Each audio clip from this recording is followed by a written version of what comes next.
Hello everyone and welcome to this latest video discussion as part of the RICS Tech Partner Programme. My name is Andrew Knight and I've been with RICS for over 12 years now. I work within the knowledge and practice part of our organisation, and my role is to look at the effect of data and technology right across the built and natural environment. And with over 110,000 members working worldwide, right across the property life cycle, all the way through land, planning and development, construction, valuation, brokerage, finance, building surveying, building and asset management, clearly a huge canvas upon which data and technology is having a profound and valuable impact.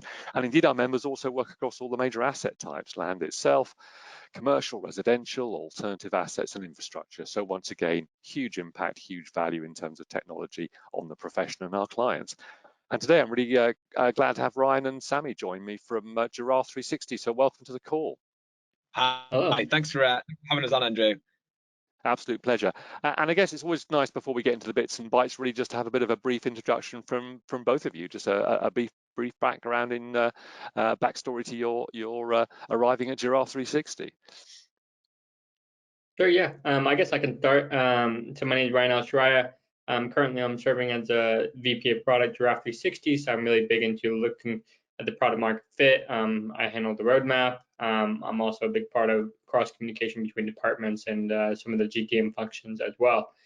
My historical basis is I'm actually an expat from the US. So right now I'm in the UK, Birmingham actually. So from the US, I've been embedded in both real estate. I have a personal experience in commercial and residential real estate, from private equity all the way to your average homeowner just looking to sell their property. I've also been a pretty integral part of launching and building out several different prop tech solutions across the US. So that's just a short stint on my background, but basically just real estate and technology is my main focus. Great to hear. Thank you. Yeah, and my name's Samy Jeffries. I'm our VP of Client Services and Customer Operations here at Giraffe. Quite a varied role, so handling everything from the onboarding of clients, kind of maintaining those relationships with customers, everything that goes along with client services, as well as working really closely with the product team and Ryan to kind of generate ideas from the client base, working with kind of our key clients and client advisory board to really feedback on what the market trends are, what our clients want, and kind of the direction that we should take moving forward as a company. And yeah, that's great. Sorry, Samy, carry on.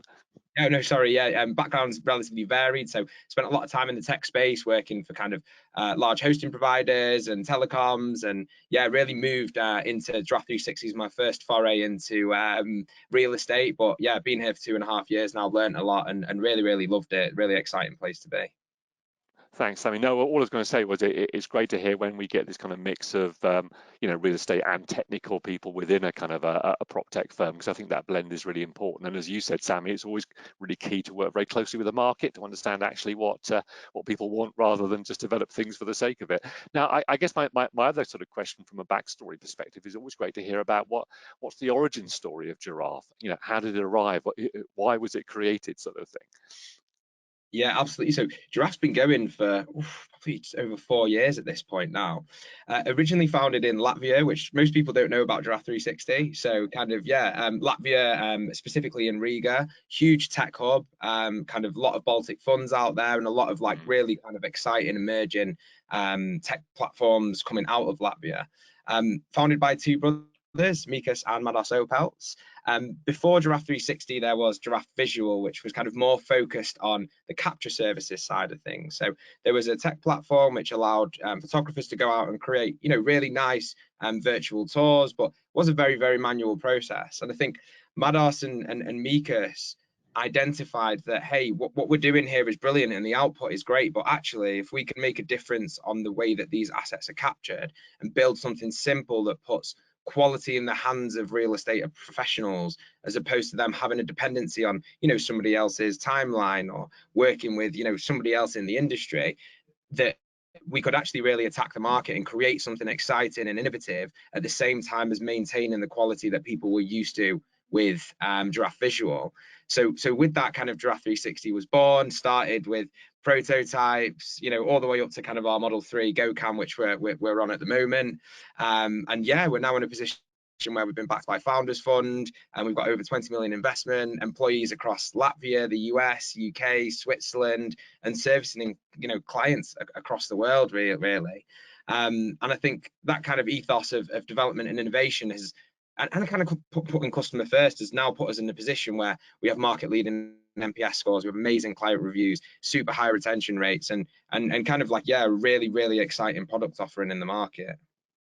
And what sort of kind of client bases and sort of subsectors have you been focusing on so far? Because obviously, image capture is such a widely used tool set now that clearly I sense there's been a degree of focus in terms of perhaps where you've been operating to date.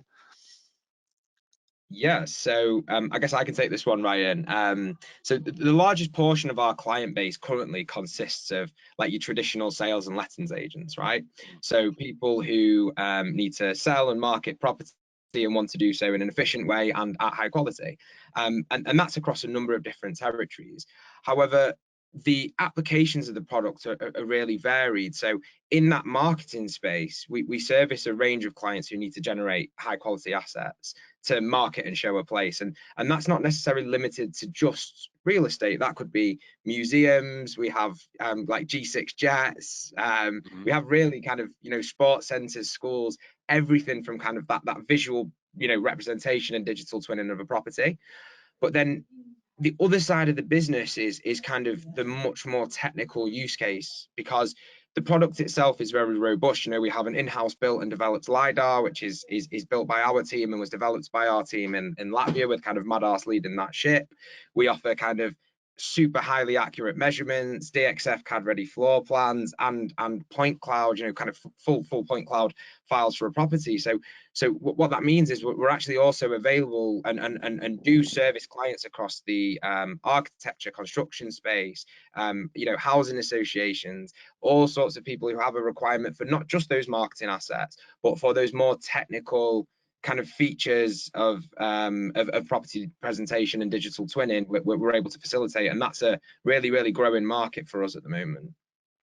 Thanks. I mean, one thing that I often pose as a question, and it's come up at a couple of conferences that I've spoken at recently, both the UK and in Greece, is the kind of fact that there's probably, depending on how you count the numbers, something like 18,000 prop tech firms out there, and many are ostensibly doing the same thing within the various subsectors and practice areas.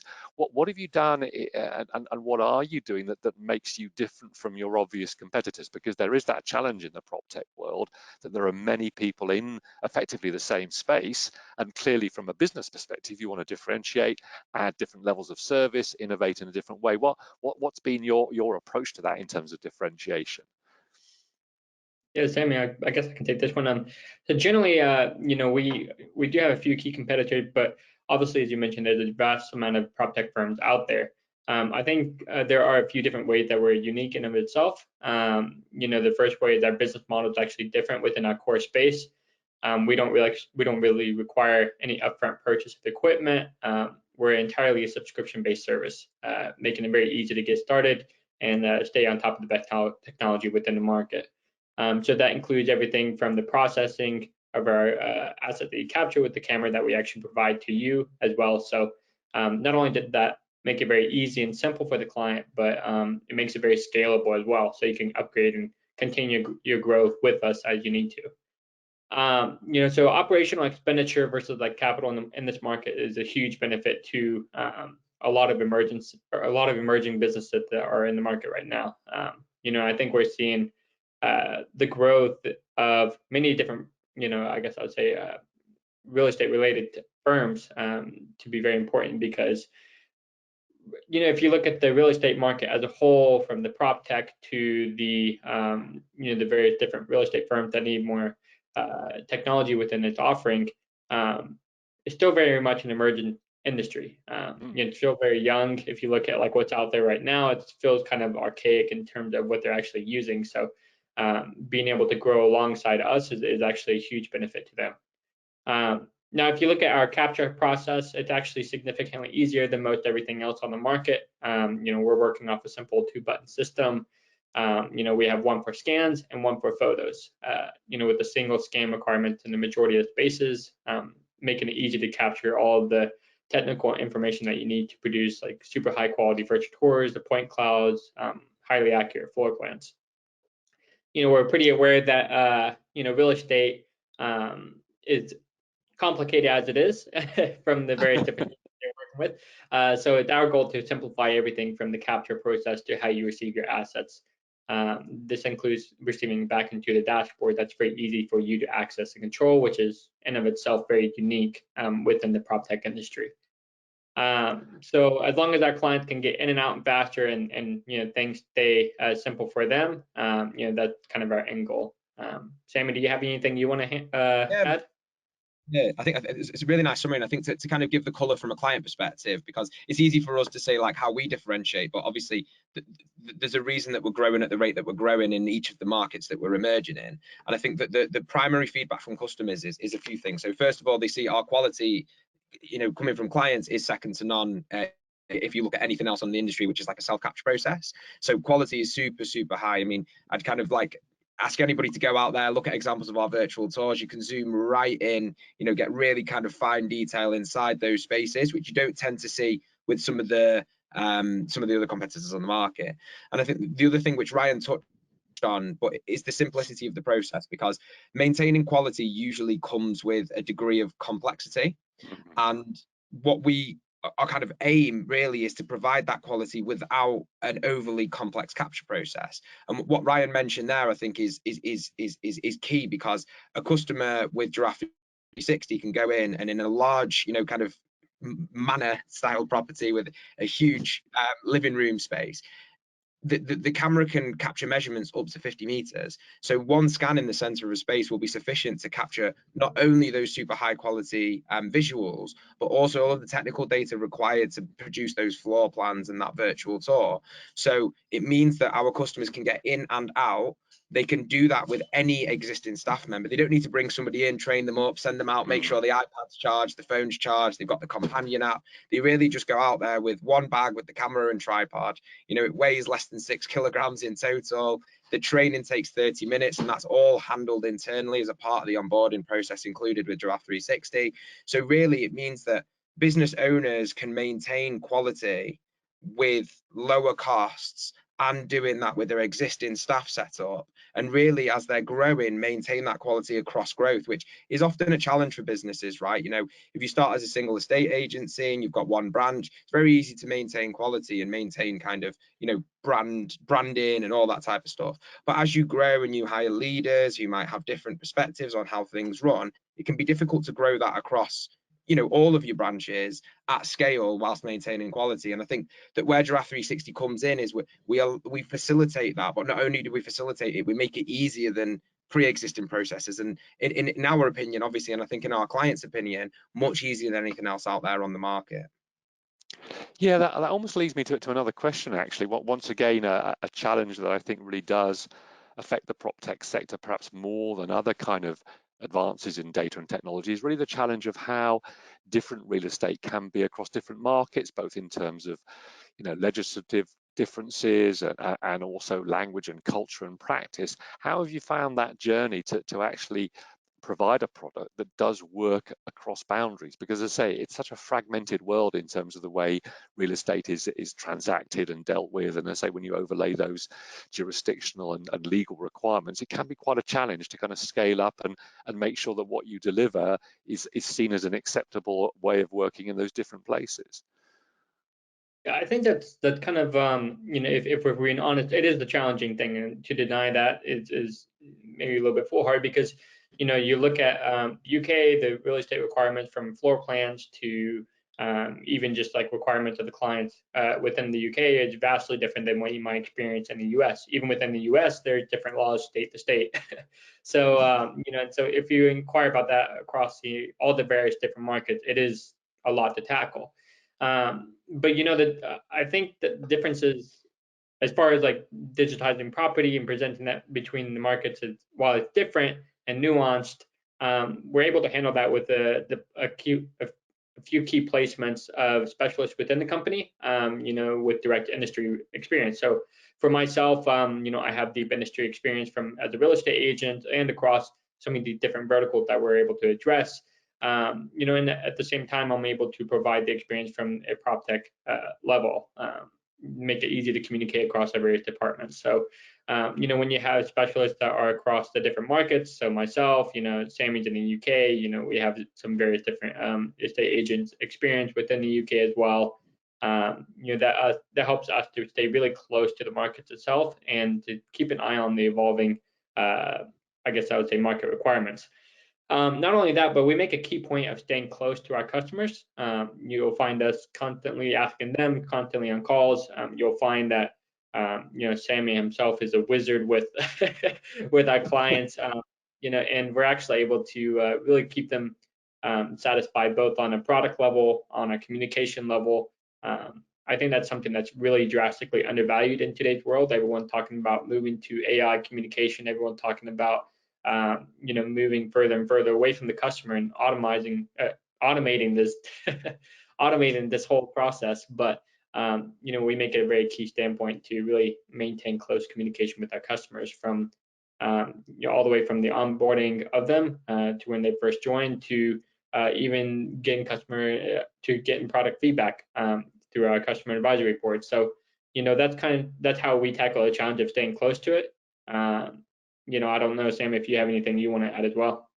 Yeah, no, I think you kind of covered it really nicely. It's a fine kind of line and tightrope to walk when working and moving into new industries, right? And I think you have to play kind of two games at the same time. On one side, you need to hear what the customers in those regions want, and that can be anything from the way that images are edited, right? You know, Scandinavian customers, they tend to want more mute colors and kind of lower saturation, whereas in the US we find like really heavy oversaturation, but like really heavy saturation on images, like super blue sky, super green grass, and then that's different just from a visual perspective, and that's without even getting into kind of the legislative differences in region to region.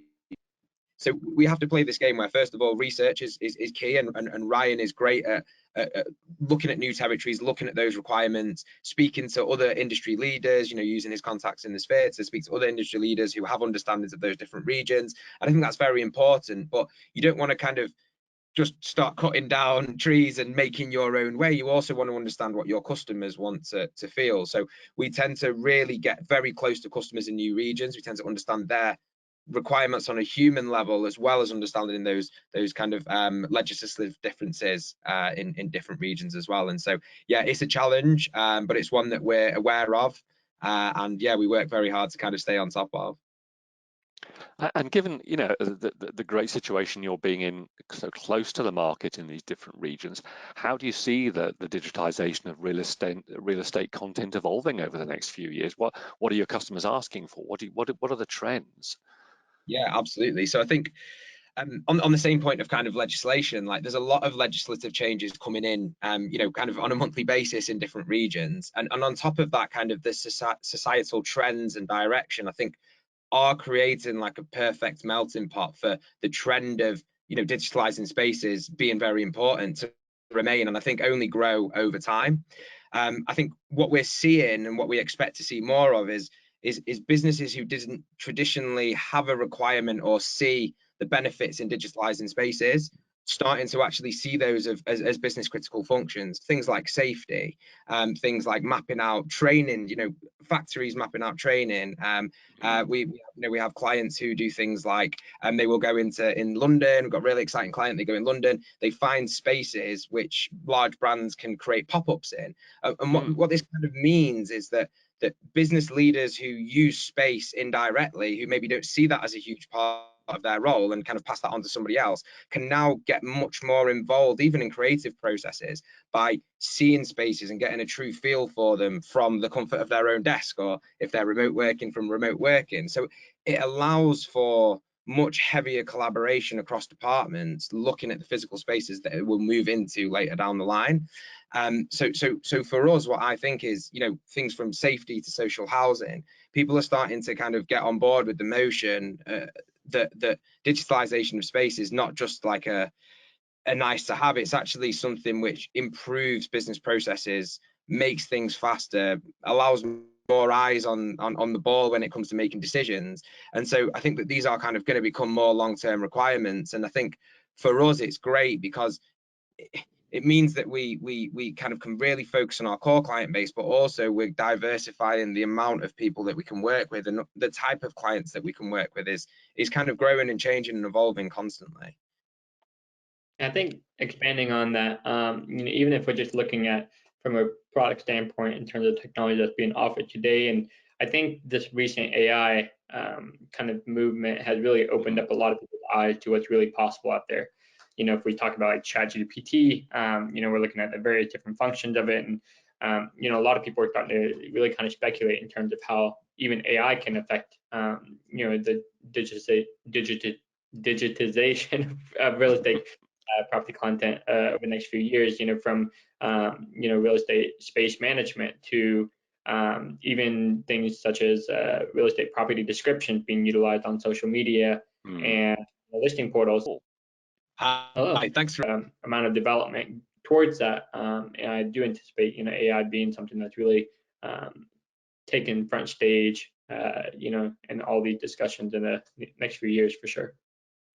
I guess it's almost a linked question to some degree, and I've already picked up clearly the enthusiasm you have, but what do both of you find the most exciting part of being on this kind of wave of prop tech that doesn't seem to be stopping, does it, in terms of, as you say, the increased realization of the power of various pieces of digitization for the sector?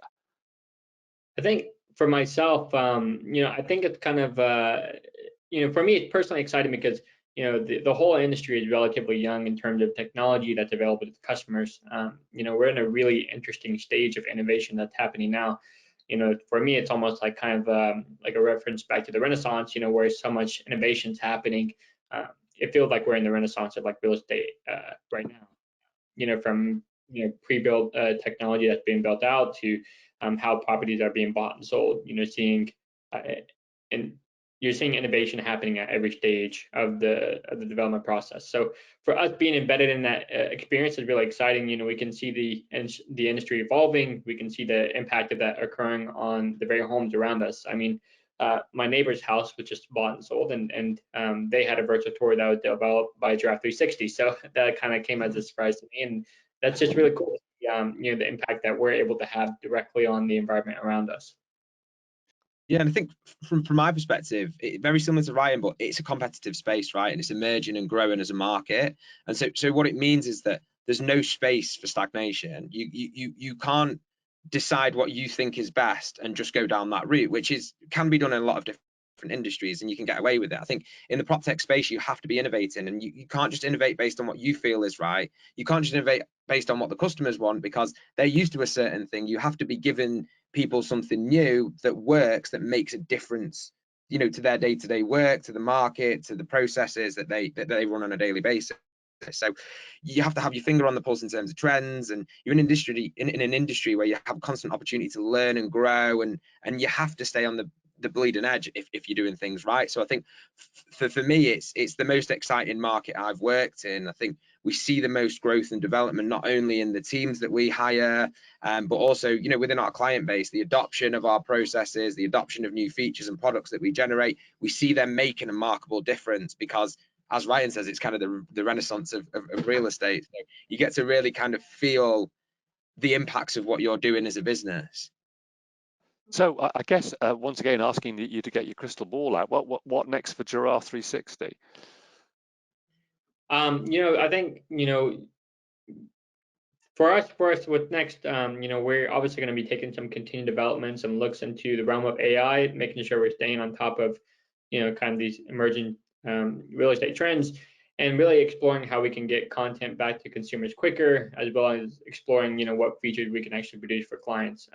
In the immediate near term, we have our eye on like functional point clouds that will give clients greater control over the spaces that they scan.